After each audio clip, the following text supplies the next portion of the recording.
Hi hello నమస్తే welcome to Telugu ప్రభ. నేను మీ journalist Shivajyothi. ఈరోజు మనం ఇందిరా పార్క్ వద్ద ధర్నా చౌక్ దగ్గర ఉన్నాము. సో ఈరోజు చాలా పెద్ద ఎత్తున నిరసన కార్యక్రమాలు చేపట్టారు. బీసీ ఎస్సీ ఎస్టీ సంఘాలందరూ కూడా ఏకతాటిపై నడుస్తున్నారు. దీని అంతటికి కారణం ఒకే ఒక ఘటన, అదే రెండు రాష్ట్రాలను ఒక్కసారిగా కదిలించిన కుమ్మెర ఘటన. సో కుమ్మెర ఘటనలో 2 నెలల పసికందు బలైంది. ఈ ఘటనపై ఇప్పుడు బీసీ ఎస్సీ ఎస్టీ సంఘాలు మనతో ఉన్నారు. వారితో మాట్లాడి అసలు తెలుసుకుందాం వారికి ఎలాంటి న్యాయం కావాలో, ఎలాంటి న్యాయం కోరుతున్నారండి. మేము గత 10 రోజులుగా ఈ యొక్క ఇష్యూ మీద కొట్లాడుతున్నా, సెక్రటరియట్ ముట్టడి చేసిన, దానితో పాటు ఈరోజు ధర్నా కార్యక్రమం చేసిన, ఇప్పటి వరకు కూడా ప్రభుత్వం కనీసం వీళ్ళ పక్షాన బాధితుల పక్షాన న్యాయం చేయాలన్న సోయలో లేదు. మేము ప్రధానంగా బాధితులకు ₹1 కోటి ఎక్స్గ్రేషియా చేయమని చెప్తున్నాం. దానితో పాటు ఇప్పటి వరకు కూడా 6 నిందితులు పరారులో ఉన్నారు. 3 అరెస్ట్ చేసినామని చెప్పారు. ఆ 3 నిందితులు ఎవరిని అరెస్ట్ చేశారు, కనీసం వాళ్ళు ఎవరు అనేది చెప్పి కూడా మీడియా ముఖంగా చూపెట్టలేదు. మరి ఆ 6 ఏమన్నా ఇప్పుడు ఏమన్నా రాతి యుగంలో ఉన్నామా? ఇక్కడ టెక్నాలజీ లేదా? నక్సలైట్లు అడవిలో ఉన్నారని చెప్పి అన్నలు ఎక్కడ ఉన్నారు ఏందని చెప్పి వాళ్ళకు ఒక స్పెషల్ టీమును పెట్టి అన్నలని వేరు వేస్తున్నటువంటి వ్యవస్థ నడుస్తున్నది ఇప్పుడు. కానీ ఇక్కడే ఉన్నటువంటి ఈ యొక్క 6 మంది నిందితులు ఒక 2 నెలల పసిబిడ్డను చంపినటువంటి నిందితులను పట్టుకోలేదు. కాబట్టి వాళ్ళని పట్టుకొని ఇమీడియట్ గా అరెస్ట్ చేయాలని మేము కోరుకుంటున్నాం.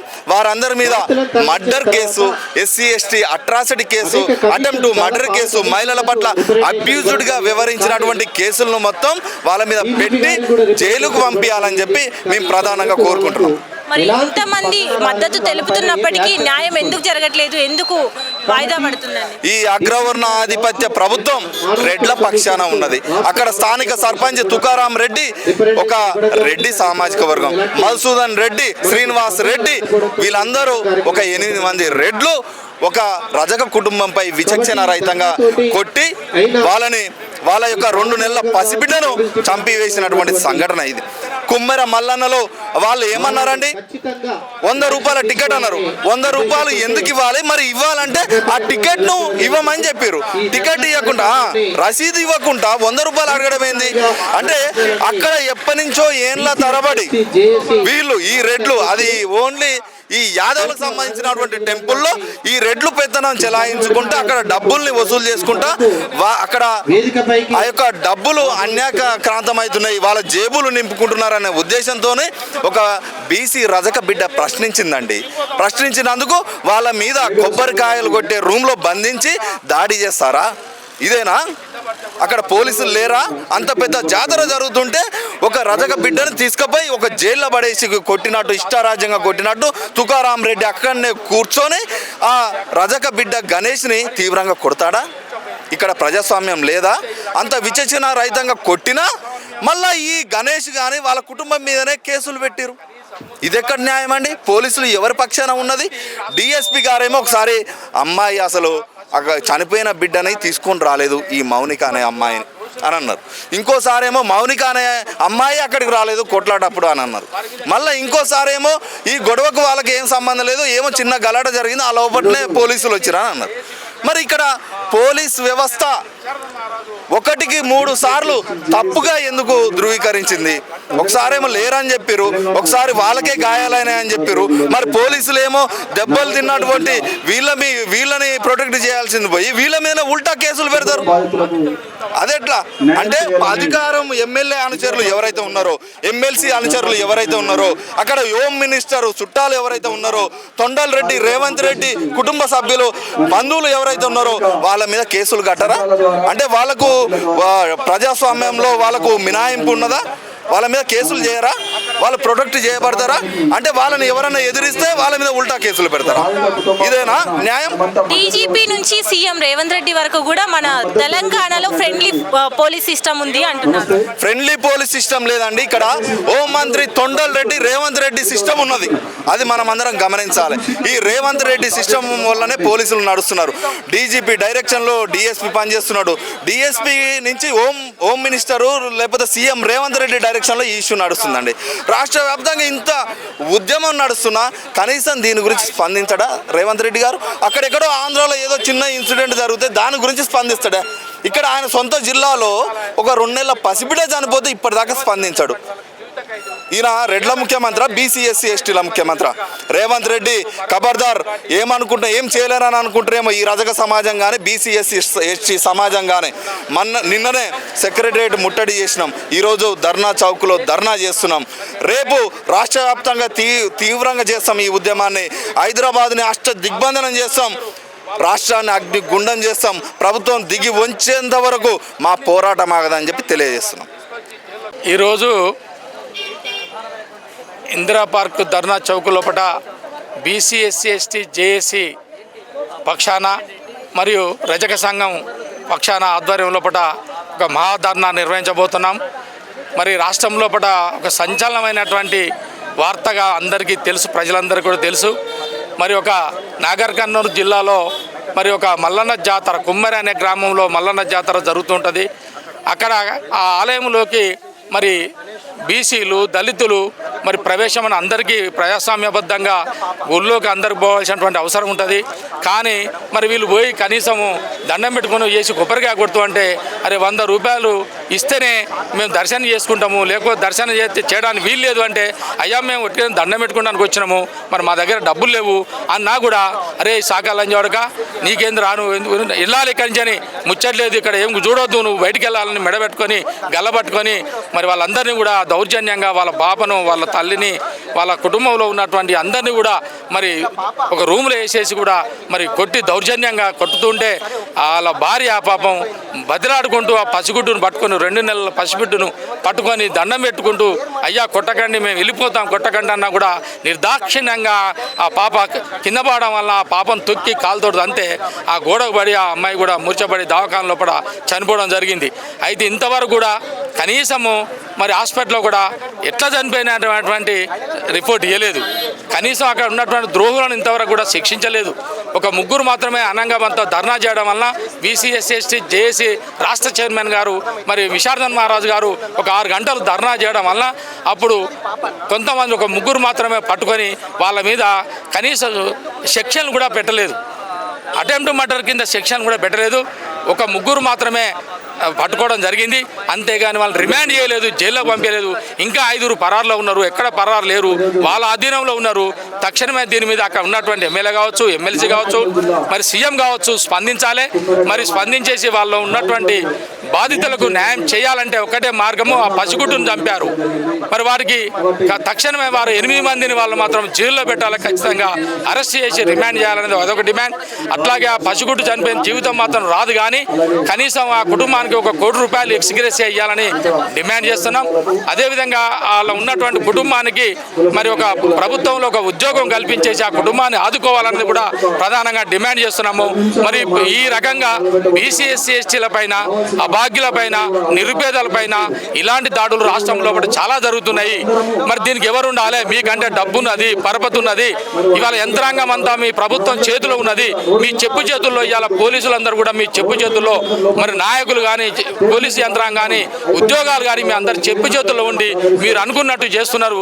మరి ఇలాంటిది ఉంటే ఇలాంటిదే కొనసాగితే మాత్రము మరి తగినటువంటి ఇలా బీసీ ఎస్టీలే కాదు మొత్తం ఉన్నటువంటి తెలంగాణ రాష్ట్రం ఉన్నటువంటి బడుగు బలహీన వర్గాలందరూ కూడా మరి మీకు తగిన బుద్ధి చెప్తారనేటువంటిది మేము చెప్తూ ఇప్పటికైనా దీన్ని తీవ్రంగా తీసుకొని ఆ బాధితులను ఇంకా మిగతా 5 మరి పరాల్లో ఉన్న వాటిని వాళ్ళందరినీ తీసుకొచ్చి తక్షణమే రిమాండ్ చేసి జైల్లో పెట్టాలనేది కూడా మేము బీసీ ఎస్సీ ఎస్టీ పక్షాన డిమాండ్ చేస్తున్నాం. మేము ఇక్కడ ధర్నాకు మరి వరంగల్ ఉమ్మడి జిల్లా నుండి మరి మేము అందరూ కూడా 10-20 మంది కూడా ధర్నాకు రావడం జరిగింది. నా పేరు రిటైర్డ్ ప్రొఫెసర్ చందా మల్లయ్య, నేను మరి వరంగల్ ఉమ్మడి జిల్లా చైర్మన్గా పనిచేస్తున్నాను. తక్షణమే ప్రభుత్వం కల్పించుకోవాలి, చిత్తశుద్ధితోటి మరి రేవంత్ రెడ్డి గారు మరి దీని యొక్క మానవీయత దృక్పథంతో దీన్ని ఆలోచించి ఆ కుటుంబాన్ని కాపాడాలని మేము ప్రధానంగా డిమాండ్ చేస్తున్నాం. జై బీ. కుమ్మెర ఘటనలు చాలా పెద్ద ఎత్తున రాష్ట్ర వ్యాప్తంగా కాకుండా దేశవ్యాప్తంగా కూడా కదిలించింది కుమ్మెర ఘటన. ఈ కుమ్మెర ఘటనలో ఎటువంటి న్యాయాలు కోరుతున్నారు? ఇప్పుడు కుమ్మెరలో జరిగినటువంటి మల్లన్న జాతరలో ఒక బీసీ బిడ్డ, ఆ చిన్న బిడ్డ, ఇంకా తెలంగాణ రాష్ట్రంలో ఏంటంటే ఇది సాకలి వాళ్ళంటే ఇంటి ఆడబిడ్డలాగా చూస్తారు. ఆడబిడ్డకే అన్యాయం జరిగింది. అక్కడ నిజమైన చిన్న పసిగందు 2 నెలల పిల్ల చనిపోవడం ఇవన్నీ చూస్తే ఇప్పటి వరకు ప్రభుత్వాలు ఎందుకు చర్య తీసుకోలేకపోతుంది? అక్కడ వాళ్ళ మీద ఎందుకు ఇప్పటి వరకు అరెస్టులు చేయలేకపోతుంది? ఈ విధంగా మరి ఈరోజు ఉద్యమాలు వస్తున్నాయి, మరి ఇంత పెద్ద ఎత్తున జరుగుతున్నా కూడా ప్రభుత్వానికి తెలియటం లేదా? దీని మీద చర్యలు తీసుకోవాలని చెప్పేసి మరి ఈ యొక్క మొన్న కూడా ఇంటలెక్చువల్ ఫోరం చిరంజీవులు గారు పొలిటికల్ ఫ్రంట్ ఆధ్వర్యంలో కూడా న్యాయం జరగాలి, మరి వాళ్ళ మీద చట్టపరమైన చర్యలు తీసుకోవాలి, ఆ అమ్మాయికి న్యాయం జరగాలి, వాళ్ళ కుటుంబానికి బాధితులకు నష్టపరిహారం ఇవ్వాలని చెప్పేసి ఇన్ని పోరాటాలు చేస్తుంటే కంటే ప్రభుత్వానికి ఎందుకు పెడిచెవు పెడుతుందో అర్థం కావట్లేదు. ఈరోజు సమాజం బాగుపడాలంటే వాళ్ళ కఠినమైన చర్యలు తీసుకున్నట్టయితే ముందు ఇలాంటి సంఘటనలు జరగకుండా ఉంటాయని వాళ్ళ మీద తక్షణమే వాళ్ళని చర్యలు తీసుకోవాలి. వాళ్ళ కఠిన చర్య రాజ్యాంగ ప్రకారంగా వాళ్ళ మీద చర్యలు తీసుకోవాలి. ప్రభుత్వం వాళ్ళ కుటుంబానికి అండదండ ఉంటానని హామీ ఇచ్చింది కాబట్టి తక్షణమే వాళ్ళకు ఆ హామీలు నెరవేర్చుకుంటే ఈ యొక్క ప్రభుత్వానికి బాగుంటుంది, ప్రజలు కూడా గర్వించదగ్గ ఉంటుంది. కాబట్టి ఇప్పుడు చర్యలు తీసుకోకపోతే ముందు ఈ సంఘటనలు ఎక్కువ జరిగే అవకాశం ఉంటుంది. కాబట్టి దయచేసి ప్రభుత్వం తక్షణమే ఇప్పుడు వాళ్ళ మీద చర్యలు తీసుకోవాలి. ఈ యొక్క న్యాయం జరగాలని ఈరోజు విషాదన్ మహారాజ్ పెద్ద ఎత్తున ధర్నా చేసినందుకు వారికి మద్దతు ఇవ్వాలని చెప్పి మా వంతుగా బీసీ పొలిటికల్ ఫ్రంట్గా రావడం జరుగుతుంది. కాబట్టి వాళ్ళు చర్యలు తీసుకోకపోతే ఇలాంటి అన్ని బీసీ సంఘాలు కూడా పెద్ద ఎత్తున వాళ్ళకి న్యాయం జరగవంత వరకు ఇలాంటి ధర్నాలు ముట్టడిలు కూడా ఉంటాయని చెప్పి హెచ్చరిస్తున్నాం. సో కుమ్మెరలో జరిగిన ఘటనకు ఒక చిన్న 2 నెలల పసికందు బలైంది. ఈ ఘటనపై మీరు ఎటువంటి న్యాయం కోరుతున్నారండి? అందరూ దేవుడి దగ్గరికి వెళ్తే మంచి జరుగుతుంది అనేసి వెళ్తారు. పాప మా కుమ్మెర మల్లన్న జాతరకు అనేసి వెళ్ళిన మౌనిక ఫ్యామిలీ 2 నెలల పాపని, చిన్న పాపని అంత దారుణంగా, అంటే చిన్న పాపని కూడా చూడకుండా ఆ పాపని తన్ని చంపేశారు కదా. ఇది చాలా అమానుష్యం. దీన్ని మేము తీవ్రంగా ఖండిస్తున్నాం. అంటే అందరినీ ఈక్వల్గా చూడాల్సిన ప్రభుత్వము చాకలి వాళ్ళంటే ఎందుకు అంత అలుసు? చాకలి కులం గురించి చిన్నపిల్లలకి ఏమన్నా తెలుసా? కులం గురించి ఇంత అమానుషంగా చంపడం అనేది ఈ కాలంలో కూడా ఇలా ఈ గవర్నమెంట్ వచ్చి రాహుల్ గాంధీ గారు అంటారు అందరు ఈక్వల్గా చూడాలి. రాహుల్ గాంధీ గారు రాజ్యాంగం పట్టుకొని తిరుగుతారు. ఆ రాజ్యాంగంలో 14లో ఏమనుంది? అందరిని ఈక్వల్గా చూడాలి. పరిపాలన అంటే అందరిని ఈక్వల్గా చూడాలి. ఈ కులం వల్ల పెద్ద కులాల వాళ్ళని ఒక రకంగా, చిన్న కులాల వాళ్ళని ఒక రకంగా చూడడం గవర్నమెంట్ ఇదేం న్యాయమో? తక్షణమే ఈ మౌనిక వాళ్ళ కుటుంబాన్ని గవర్నమెంట్ ఆదుకోవాలి. వాళ్ళని నిర్దోషులు వాళ్ళని కఠినంగా శిక్షించాలి. వాళ్ళని కఠినంగా శిక్షించి మౌనిక వాళ్ళని ఆదుకోవాలి. వాళ్ళకి ఇల్లు ఇవ్వాలి, వాళ్ళకి ఎక్స్గ్రేషియా కూడా ఇవ్వాలి అని మేము డిమాండ్ చేస్తున్నాము. ఈ గవర్నమెంట్ వచ్చినప్పటి నుంచి ఎక్కడ చూసినా కానీ మొత్తం కూలగొట్టడమే తప్పించి 6 గ్యారెంటీలు అని చెప్పి ఒక గ్యారెంటీ అమలు చేయకుండా అన్నీ కూలగొట్టడము, ఇంద్రమ్మ ఇల్లు అని చెప్పి ఉన్న ఇల్లుల్ని వాళ్ళని కూడా కూలగొట్టేస్తున్నారు. మరి గాంధీజీ గారు అహింస పాటించాలని చెప్తే వీళ్ళ మొత్తము హింసగా చేస్తూ ఆ గాంధీ విగ్రహం కోసం ఇంత హింస చేయడము, మనుషుల్ని బాధించి వాళ్ళని ఇంట్లోకి వెళ్ళగొట్టి మీరు కట్టి ఎంజాయ్ తర్వాత ఎప్పుడో ఫ్యూచర్లో ఎంజాయ్ చేయడం కోసము అందరు పార్క్ వచ్చి ఇట్లా గాంధీ సరోవర్కి వచ్చి ఎంజాయ్ చేయడం కోసం అనేసి ఇప్పుడు ఉన్న ప్రజల్ని రోడ్డు మీదకి వేయడం ఇది అన్యాయం. దీని అన్ని మొన్న నర్సింగ్లో కూడా కవితక్క గారు ధర్నా చేస్తే అరెస్ట్ చేయడం, ఇది చాలా అరెస్ట్ చేశారు. ఇది చాలా బాధాకరం. ఎవరు ప్రతిపక్షాలు ఉన్నా కానీ ఎవరు పోరాడట్లేదు, కానీ ప్రజల పక్షాన కవితక్క గారు ఉండి పోరాడుతున్నారు. కవితక్క గారు వల్ల ప్రజలకి న్యాయం జరుగుతుంది. రాబోయే కాలంలో కవితక్క గారు సీఎం అవుతారు. ఇలాంటి మీకు సీఎం అయ్యే అర్హత లేదు. ఎందుకంటే ప్రజల్ని రోడ్డు మీదకి తీసుకొస్తున్నారు. మీ సీఎం అయినప్పటి నుంచి ప్రజలు బాధపడుతున్నారు. ప్రజలు రాబోయే కాలంలో కవితక్క గారు లాంటి వాళ్ళు రావాలనేసి ప్రజలందరూ కోరుకుంటున్నారు. జాగృతి తరఫున మేము డిమాండ్ చేస్తున్నాము. సాకలి మౌనిక ఫ్యామిలీకి తక్షణమే న్యాయం జరిగేటట్టు నిందితుల్ని అరెస్ట్ చేయాలి. వాళ్ళకి ఎక్స్గ్రేషియా ఇవ్వాలి, వాళ్ళకి ఇల్లు ఇచ్చి ఆదుకోవాలనేసి జాగృతి తరఫున మేము డిమాండ్ చేస్తున్నాము. జై తెలంగాణ.